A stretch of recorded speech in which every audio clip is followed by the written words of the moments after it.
আমার বিয়ে উপলক্ষে এখনো গিফট আইতাস। দেখো আমার নাহের ভিতরে লিপস্টিক পরা। আমার বিয়ে উপলক্ষে এখনো গিফট আয়, মানে জাস্ট বিয়ে হয়ে গেছে 2 মাস হয়ে গেছে, এখনো গিফট আয় এখনো। এই যে এই গিফটটা আসছে, এই গিফটটা হচ্ছে স্নাজা ফাই পেজের। এই যে স্নাজা বাই ফাই, ওর নাম উচ্চারণ করতে করতে আমি মনে করো আমার দাঁত 20টা পড়ে গেছে গা, এমন অবস্থা। স্নাজা ফাই বাই সুমু। হ্যাঁ, স্নাজা ফাই বাই সুমু। এই পেজেতে আমার লইগা বিয়ে উপলক্ষে একটা গিফট আইছে, আমি জাস্ট বুঝলাম না, মানে এত মাস হয়ে গেছে এখনো গিফট আয়, আমি অনেক ইমপ্রেস। আর সবচেয়ে মানে বিষয়টা এত বেশি সুন্দর, হ্যান্ডমেড জিনিস আমার সব সময় পছন্দ, কারণ আমি সব সময় কই হ্যান্ডমেড জিনিসের উপরে, মানে হ্যান্ডমেড জিনিসের উপর ভালোবাসা লেগে থাকে, অনেক যত্ন করে মানুষ এটা বানায়। আর এটা এত এত এত ডিফারেন্ট একটা জিনিস, মানে চুলগুলা ঠিক করে নেই, দাঁড়াও, এত আনকমন একটা জিনিস।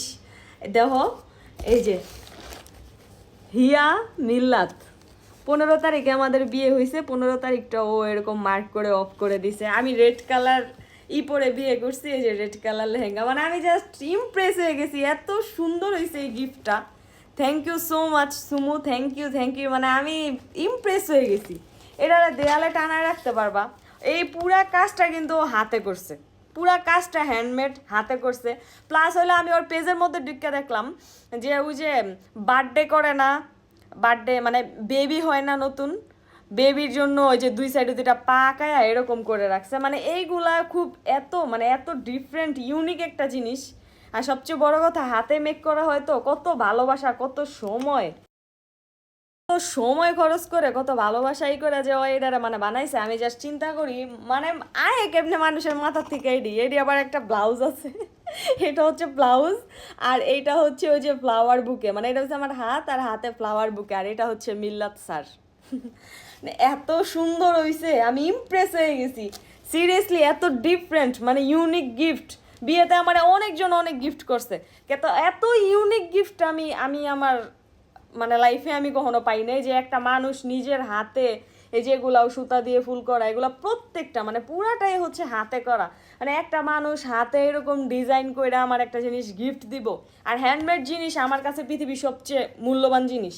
মানে হাতের তৈরি একটা মানুষের কত ইন্টেলিজেন্ট হইলে একটা মানুষ, কত মানুষের গুণ থাকলে মানুষ এত সুন্দর একটা জিনিস মেক করতে পারে হাত দিয়া, মানে প্রাউড ফিল করি আমি, সিরিয়াসলি আমি প্রাউড ফিল করি, এত ভালোবাসে মানুষ আমারে।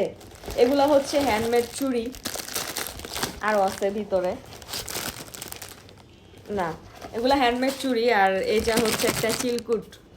আর আমি ইমপ্রেস হয়ে গেছি সিরিয়াসলি, আমি ভাবছি কি জানো পিয়ার আসছে, হ্যাঁ আমি ভাবছি এটা পিয়ারই, পরে আমি যখন খুললে আমি নিজে ইমপ্রেস হয়ে গেছি, মানে এত এত করে আমি ভাষা হারাইছি, বুঝতে পারছো? এটা চিলকুট। আসসালামু আলাইকুম আপু, প্রথমেই কি না কি লাগছে আগে আমি নিজে পড়া লই, দেখি তোমার কাছে কন যায় নাকি। আচ্ছা এগুলা স্যারের নিয়ে আমার এ নিয়ে শুভকামনা জানাইছো। যাই হোক, এগুলা হচ্ছে এই হ্যান্ডমেড চুড়ি, এই যে হ্যান্ডমেড চুড়ি এগুলা। এই চুড়িটা অনেক সুন্দর, ব্ল্যাক অ্যান্ড রেড, এই চুড়িটা সুন্দর। এগুলা বানাইতে এত কষ্ট হয়, আর এগুলো কষ্ট পড়লে এত বেশি সুন্দর লাগে, এত কষ্ট করে বানায়, পড়লে তো সুন্দর লাগবেই। এই যে দেখছো অনেক সুন্দর হয়েছে। এই যে এটা কিন্তু জরি সুতা কয় না, যেটাকে খুব স্টাইল করে বলা হয় জারি সুতা ওয়ার্ক, জারি ওয়ার্ক। এই যে দেখছো এগুলা হচ্ছে, এটা হচ্ছে গ্লাসের, আর এটা হচ্ছে কুন্দনের এগুলা। এই যে দেখো এগুলো হচ্ছে হ্যান্ডমেড চুড়ি। আর এইটা thank you Sumu, thank you so much, thank you so much. অনেক আমি ইমপ্রেস হয়ে গেছি সিরিয়াসলি, আমি ভাবতে পারি না, আমি ভাবছি ফার্স্টে এটা মনে হয় পিয়ার আসছে, পরে আমি দেখলাম যে না এটা এটা আমার গিফট, আমি এটা আমার রুমের মধ্যে সাজায় রাখবো, আমি সাজায় ছবি দিমু, গাইসেকেও দেখামো, আমি তোমারও ছবি পাঠামো পার্সোনালি। মানে আমি ইমপ্রেস হয়ে গেছি সিরিয়াসলি, মানে আমার ভাষা হারাই গেছে যে এত ভালোবাসা মানুষ, মানে মানুষের এত ভালোবাসা আমি পাইতাছি, আমি জাস্ট ভাষা হারাই ফেলছি। থ্যাংক ইউ সো মাচ, এটা আমার অনেক পছন্দ হয়েছে, অনেক পছন্দ হয়েছে, বিশ্বাস করো অনেক বেশি পছন্দ হয়েছে। থ্যাংক ইউ, অনেক থ্যাংক ইউ। স্যার আইলে আমি এটা দেখামো স্যারের পার্সোনালি।